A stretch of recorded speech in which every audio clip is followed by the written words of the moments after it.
The good planning requires the ability to fantasizing what you want your future looks like, but it also requires us to often do a reality check and to know what works and what doesn't, and being flexible. Today is the first day of April, which means we are officially entering the second quarter of 2023.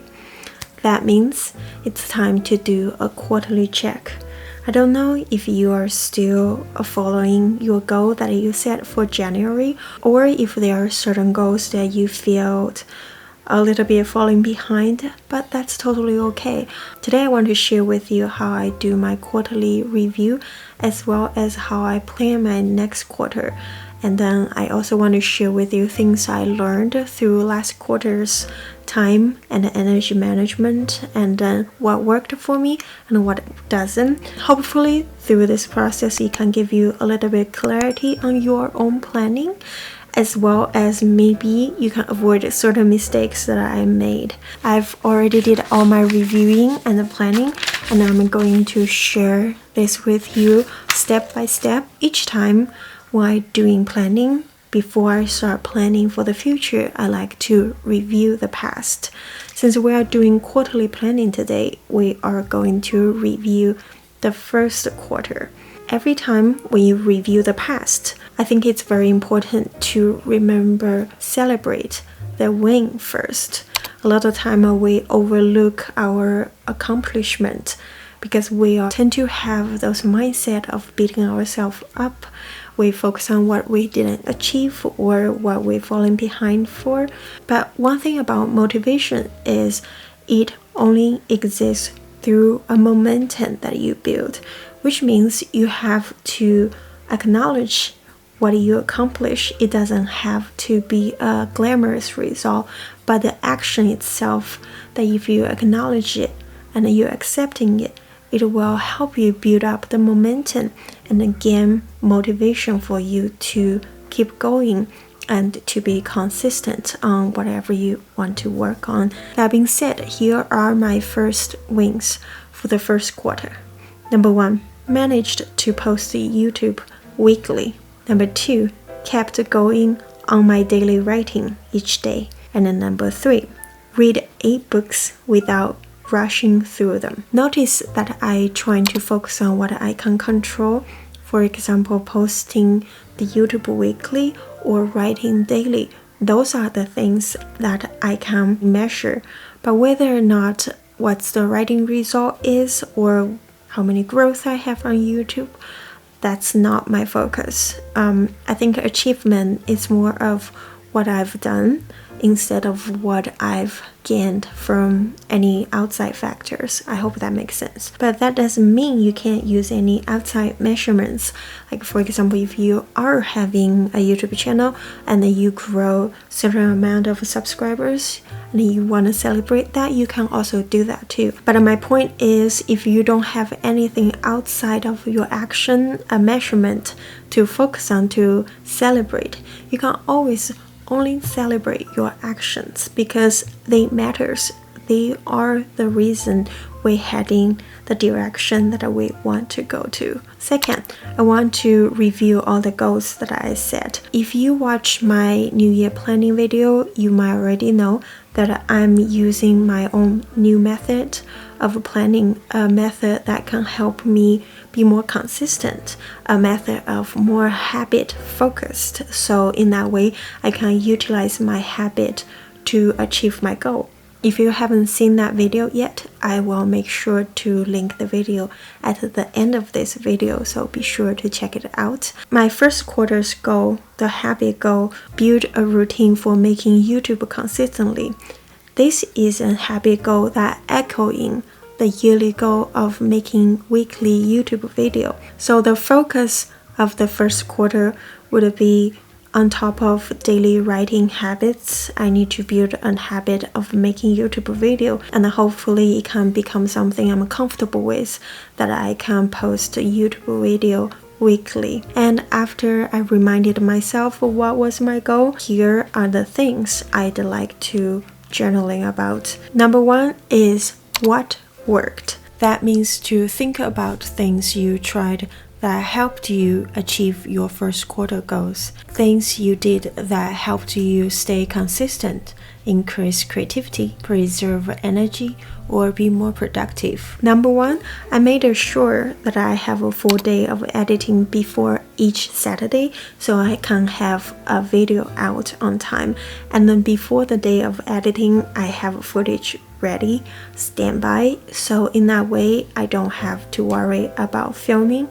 I can just editing out the video. The second thing that worked is a habit that took me a while to build, is to read instead of scrolling on my phone before bedtime or before my nap.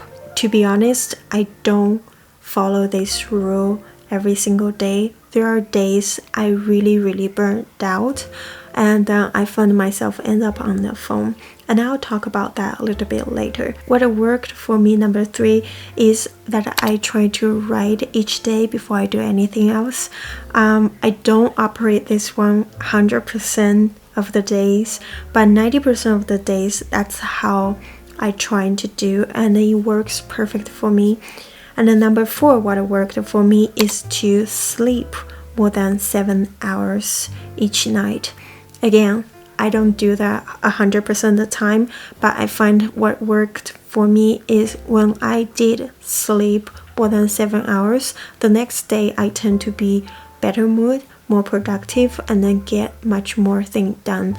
Most importantly, because my mind is sharp, when I do writing or when I do any other work, I find myself more creative and more inspired. And the next thing I would journal about for the reflection is what didn't work. These are the things and habits you have that often throw you off track. Number 1, what didn't work for me is the last minute rush for publishing YouTube video.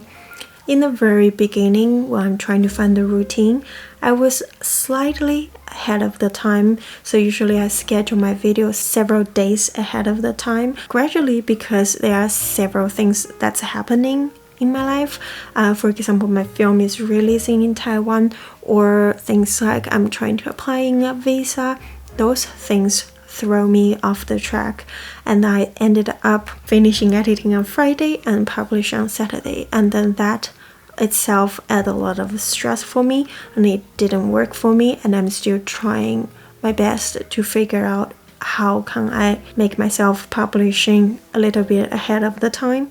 Then number 2, what didn't work for me is lots of the days I'm feeling burned out, yet have to push myself through it. That feels bad for my creativity.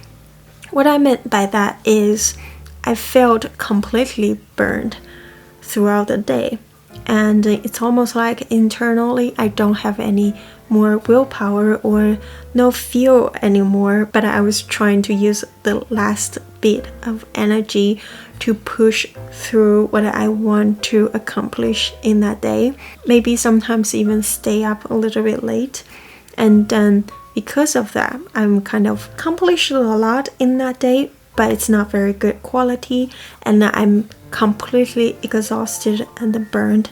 And the next day I start going to a bad loop of feeling exhausted and I can't do anything right. And if several days in a row I keep pushing myself through all the works, eventually I just find myself either pass out in the bed for entire day or find myself give up and scrolling on the phone for very long extensive period of time, just no motivation whatsoever, and then that will leading myself to feel headache and more exhausting, and then more guilt, and then guilt will leading me to use guilt to motivate myself, which is very bad motivation, to do more work and push through more hours, especially if I'm having a deadline trying to meet, and then trying to push to meet the deadline, and then that leads to more burned out, and right after that it will be scrolling on the phone again. So I'm just constantly in a bad loop until one point I stop myself. So that doesn't work for me. Please, when you feel burned out, do not push yourself too hard. Number 3, what didn't work for me is that I tried, but I couldn't extend in longer hours for daily writing. So last year when I do my entire 100 days of writing, I've been able to trying to write 1 hour a day. And I was hoping for this year I'm going to gradually adding time into each day. So in the very beginning, it worked really well. I add 15-20 minutes a day. At one point, I've been writing 1.5 hours a day. And then there are several days I've been writing 2 hours. I felt great, but again, because my film release, as well as visa, all kinds of stuff that's happening, I start cutting back the hours again. And then now I'm only able to do 1 hour a day. I still see that as an accomplishment because I think I'm on 187 days now. By the time I'm filming, of consistently writing every single day without breaking the chain. I'm very excited to see how long I can keep going on that. But once again, I hope in the future that I can add more hours into each day because I really want to spend more time on my writing.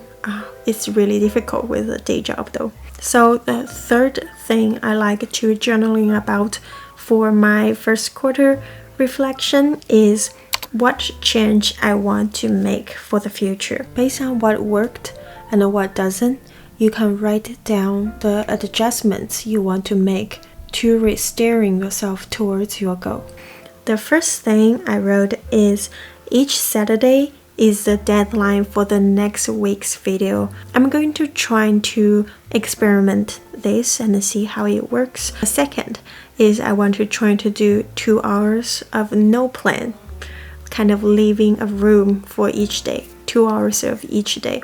Sounds like a lot of wasting of time, but I really took a look of all my schedules and how each day my time play out.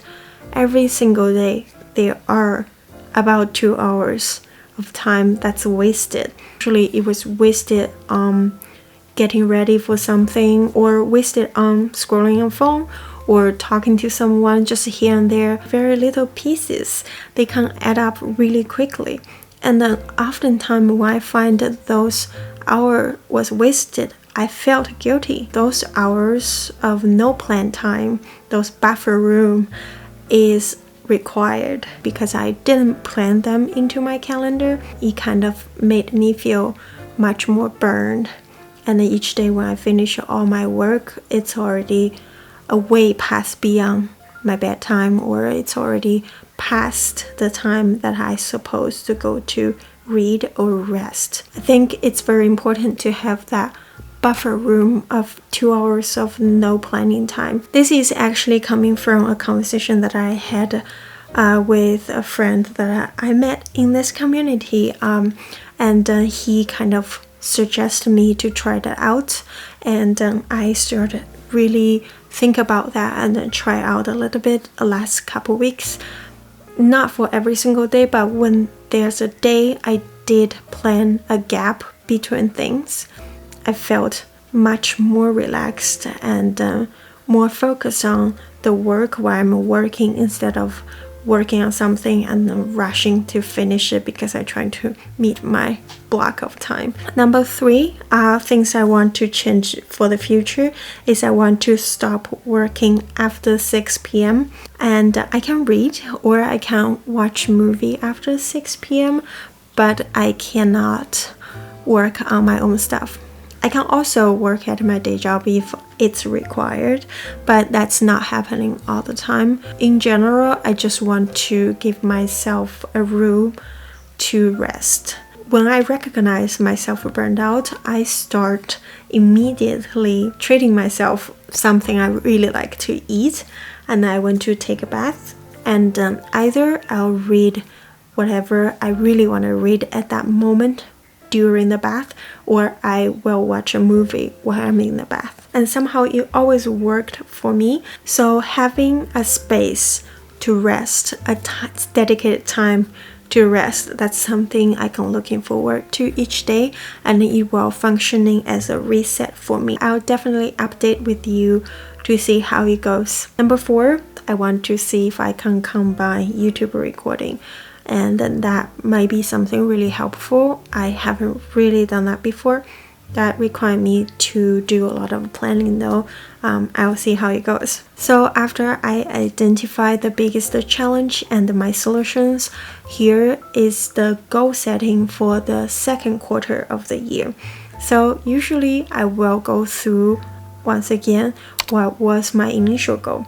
In the very beginning of the year, I already setting up one goal for each quarter. The initial goal that I set up in January for quarter 2 is to release one side project and update my website. So what I was hoping is I have my writing habits already, and I'll build YouTube habits, and then hopefully in quarter 1 the YouTube habits is very natural and comfortable for me already.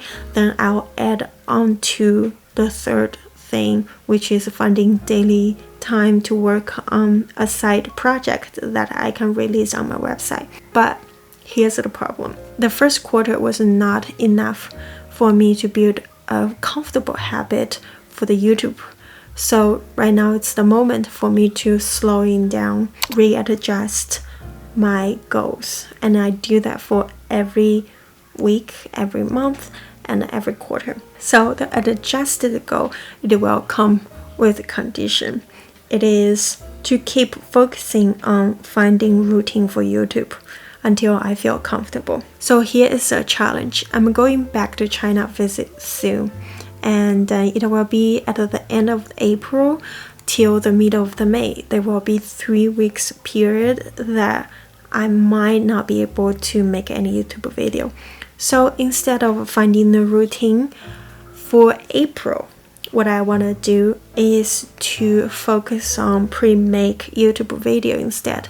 In that way, when I'm in China, I can still have videos scheduled that it can be released. So I can keep the communication with you, and hopefully I can film some very interesting footage while I'm in China, and then editing those for you after I'm back to the US. And then the second part of my adjusted goal is to keep going on daily writing for my screenplay, and I want to get all my beat sheet, the new beat sheet, done before I'm going on my China trip. Fingers crossed I can get that done. And then the third part of the adjusted goal is after I'm back from China, I want to focus on catching up on YouTube again. And then that's the time I'm going to start practicing release one video ahead of the time each week. And then that's when I'm really going to keep going to find the routine with what I learned from the first quarter. So the fourth part of the adjusted goal is at the end of the May. Depends on how I felt. That's when I will go back to my plan to decide whether or not I'm going to do the side project, and then what kind of side project I'm going to do. Trying to figure out what's the priority at the end of the May once again. Yeah, so this is my adjusted goal based on what I've done in my first quarter and where am I at,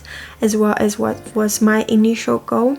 I kind of break down the entire quarter to split to different months, different sections, and to fit stuff in there. In that way, I'm more focused on what matters instead of trying to push through a bunch of stuff that end up doing nothing and overwhelmed and not be able to achieve anything.